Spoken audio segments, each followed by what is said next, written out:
It sure is getting chilly out there. Holy smokes. We're at 13th day in September.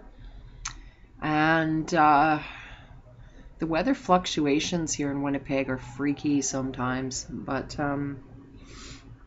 having fun with the gardening process. And I just sort of threw myself into it this summer. It is very clear to see that people take um, garden plots from community gardens, and sometimes they just don't have the time or whatever it is to take care of things. And this is probably always going to be. I don't think it's ever going to change. People are people. So we have to work around what people are and how it is. So I did my part this summer by, and I actually scored a garden plot because the guy was sitting there at the picnic table drinking with his buddies. And he says to me, "You know what? I've seen you here a couple times." And he says, "You clean stuff up." He says, "You take prunings home with you." He says, "But you don't take the good stuff." And he says, "You're cleaning our gardens for us." And he says, "And I'm sitting here drinking." He says, "Take my garden." And this was back in July. And I looked at him and said, "What do you mean take your garden plot? Like, there's chard in there, beets, everything, carrots, everything I love, right? Everything I need that I, on a limited budget, I think people like myself that require vegetables and that kind of a diet, we should definitely have some kind of a handle on this stuff." And I know there's a lot of other people in our community who need special diets like this, where they require more raw food and they're just not getting it. And so through the winter, we're going to try and come up with some ways to problem solve with this and see to it that these gardens are full next year. These full, thriving, and two, I went by one that someone planted and it's a private plot, clearly says that on the box. So we don't typically touch stuff like that. It's kind of rude too, really, even though I'm one for open boxes. I think if people want to have personal plots, it's okay. Write your name on it, say personal, that's fine.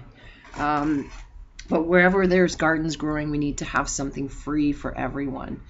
And anyway, this one box had, man, it had the most beautiful long carrot greens.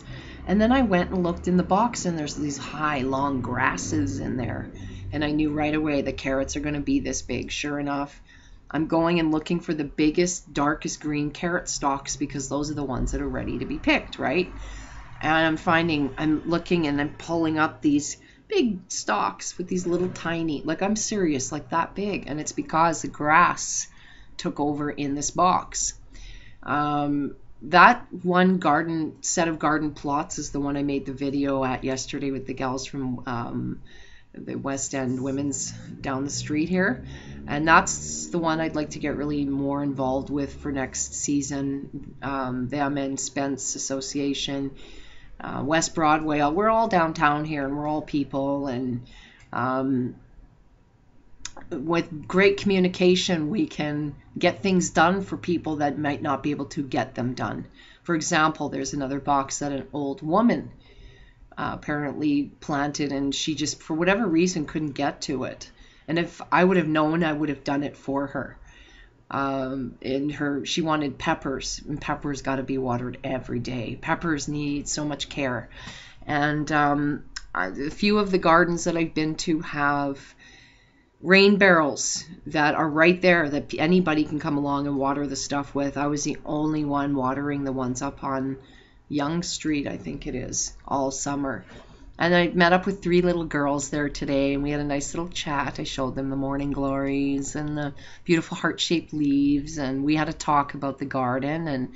And what I loved about this one little girl, she was feeding the squirrels, and I saw little me there. And she's just so sweet, and they're all right in there, and I showed them how to pick the carrots, which ones are good to be picked and which ones aren't, and showed them how to operate the rain barrels. And so I hope that they got busy today because I showed them where I hid the buckets under the vines.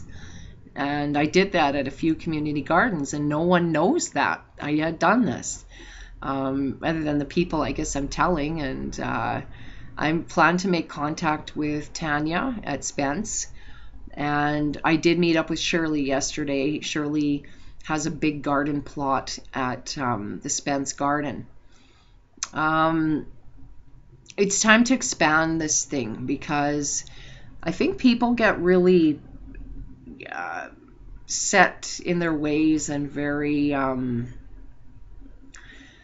almost it becomes theirs, their garden, their spot, their space. They don't want anything to change. They don't want anyone new in there. They don't want any growth or expansion. They want it just the way it is, theirs. And this kind of an element is something that we need to really be careful for when creating these kinds of spaces for community.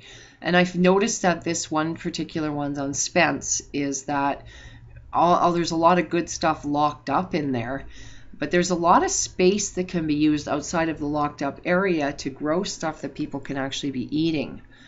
And some of them were saying, well, but there's an issue of seeds and all. I don't know. We'll work them all winter with cold calls. There's a lot of people that be willing to donate. There's all sorts of people that own businesses that peruse this sort of stuff. So I don't see it being a problem. I think that communities don't change for the better unless we put the work in and we actually do what that vision portends, the beauty of the vision, instead of as soon as we start throwing buts in and we start questioning but this person did this before, and then we give them plots and they don't plant anything. Once we start that kind of behavior, we're not thinking like a community anymore. And I think that's what's missing. What I saw when I watched women, little girls, puttering in the dirt, in Mother Earth, they become centered instantly. You see an instantly centered, balanced female. And this is such a beautiful thing to witness. And I got to see a lot of that this summer. And in the time that I spent digging up onions from those gardens and doing this and doing that, you see a lot of these onion channels and chives, these wild onions, run so deep that I actually had to sever the root inside of the ground and pull up. And there's still that, all these stringy roots, but there's still a deep enough system that you come back. I bet you I'll go back in a week or two if it doesn't frost, and there'll be new onions coming up. That's how hardy they are. And so I had enormous pleasure this summer just digging all those up from all these little spots wherever I see them. In fact, there's one I saw today I have to go and get because it's starting to turn brown. Those wild chives are so yummy because when you chop up the green, it's more oniony than an onion. It's just such good onion if you like onion. And the tomatoes, I've always come to find over the years, tomatoes need to connect with whom grows them.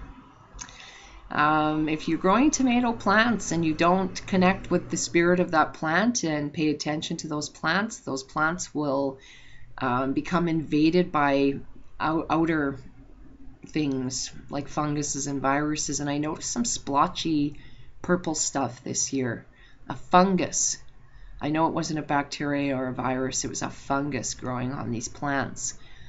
And it looked like, at first it looked like a gob of spit on the back of a leaf, but it isn't. It was some sort of thing that ended up infecting certain areas, and I found that really interesting. And I know that has everything to do with the use of chemicals, this shit in the air that they spray through the planes, like even tossing the whole chemtrail idea aside, we know that that it's very, very common knowledge, if you know anything about how the Air Force operates.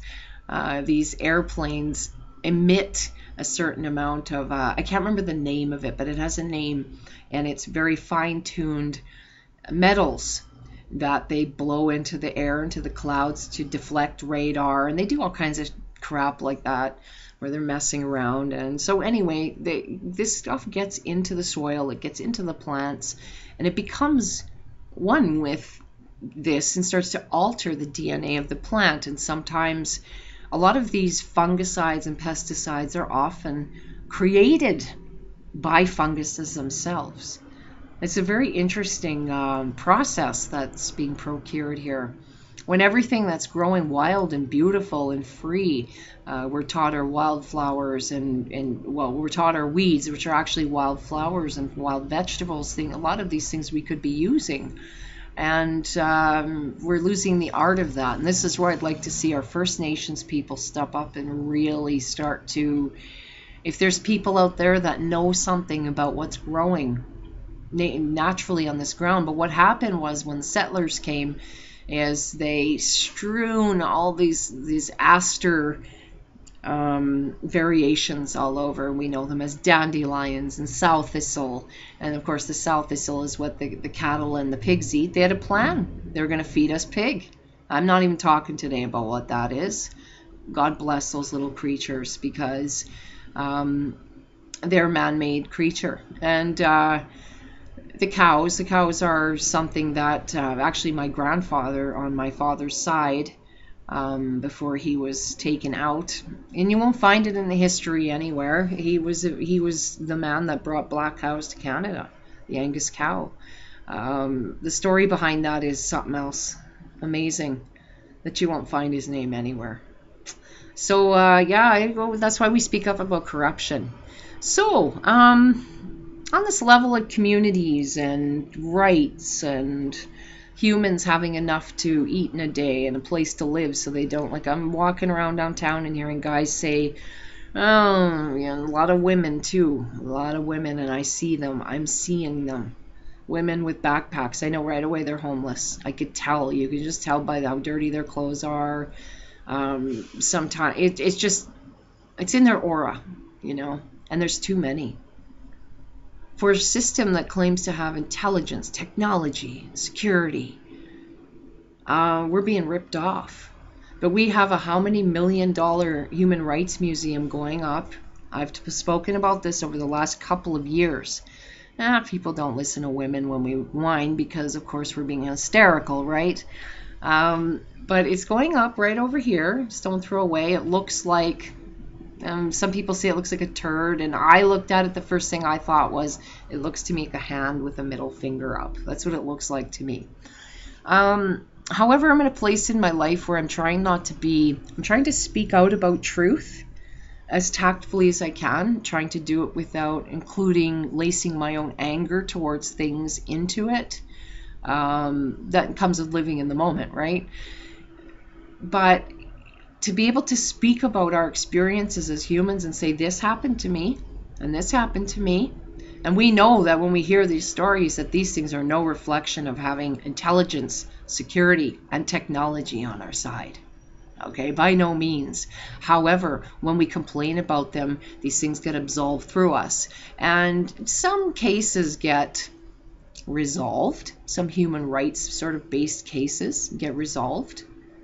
But I'm walking around every day and seeing getting worse every year. So it was nice sitting with you today, Alder Pompana, having a nice chat about these things. And with what you've got going on with yourself, I told you, if it's a matter of getting things done, it's time. It's time to get done what we want to see. The distractions that the society itself and the way we were taught is such a massive distraction. And there's so much bullshit, okay, because we've been taught the level of entertainment that we coexist around has some value in our life, right? So there's so many perusing that too. However, we're in an age now in our lives where we all have to start becoming the active principle of love instead of, I've listened to the last 25, 30 years to people in our New Age community talk love and light, love and light, love and light, but they really don't have much to give. No, I don't like your vibration. Well, you better get off this planet and go to your special place, because this one's a mess, and the people that are taking part in this country that I call Americanadiana, because America, Canada, it's all the same. I think the natives are really, really marginalized in the States. Here in Canada, there are a lot more, in my neighborhood anyway, there's a lot more community. These communities need to be really, really active about problem solving for the future generations, or the native kids of this country are going to become products of the system, which I'm already seeing. A lot of like young moms sitting on the cell phone like this. When we beat an Adidas symbol into something that's supposed to be a sacred piece of medicine. I was going to say magia, that's what we call it, but you know, I get concerned as somebody reaching my own eldership, that I'm looking and going, the system's weaving itself through another sets of tribes and bastardizing them too, and it's a way of counting coup. And it's on spiritual levels. This isn't just physical, coming and stake through someone's heart and then you cut their head off like the Muslims do, and that's it, right? You got them. This is on a spiritual level. It's destroying timelines, okay, that are really important for all of us to keep alive. I don't care if you're from Africa, Belarus, if you're from Asia, on that note, I found Molinsky's in Asia, okay? Asian people, which is really cool. Whether you're Russian or Native Indian, East Indian, West Indian, I don't care what you are. You're a human and you're an inhabitant of this planet. And we're all here now, and we're all peppered all over the place. So it's become this race war nonsense, racism thing has become really old and stale, in my opinion. We need to all be focusing on, okay, what do we want to do with this thing?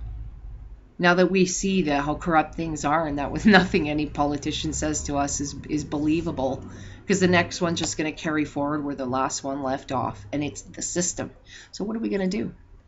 Well, I know for me, I did whatever I could do, and that's things like trying to get involved with local First Nation stuff. It can be trying at times, because the system wove the racism into it. So even though my people suffered the same fate that a lot are here, I get treated like the white man that did and that I wish would change too, because the educator professors over at the Native Studies Department across the street at the University of Winnipeg have no problem speaking unethical English, saying, oh, white man came and took our land. No. It's a specific tribe of people that did it. And let's start getting this thing straight so that we can start weaving a better tomorrow, one that's inclusive of this rainbow array, the massive raduga we see in front of us. That is all races of people coexisting together beautifully and wonderfully. And that everybody that wants vegetables can have vegetables. We have so much land here. And we got this nonsense they're telling us. Weeds. The more weeds we have, the more bees we have. In the old country, they keep beehives. In fact, it's being reinstated again. I posted something on my page on Facebook about this too. It's becoming, it has to. We have to start keeping personal beehives in our backyards again. Everyone should have, we should have birdhouses, beehives. We should have everything to support our community members. So, rights? Well, I'm still going to get dressed up in my outfit next week and go show up there. I would never pay to enter a place like that. They can pay me to walk in to a human rights museum. And this is a millions of dollars production. The First Nations people of our country here had absolutely nothing to do with this process. They dug up and unearthed bones and relics and all sorts of things that they didn't tell anybody. Oh, suddenly it showed up on the news one day. Well, no kidding, that's what they're doing. And they're going to put them on display in there. You know what? This nonsense. And not only that, I haven't heard of anything where, other than what Kelvin and I spoke of today, so I'm hoping he, with his eldership, can get in there and get his community together. I told him, I'm going, but my first support is the first people of this land. This is being done on sacred land, this human rights BS production on Israel Asper Drive. And that's a whole other story that I will peruse another day. That's the word of the day, peruse. Okay, so truth. Let's stand up to it. Anyway, okay. Have a beautiful day, everyone. I have some Smarties to eat.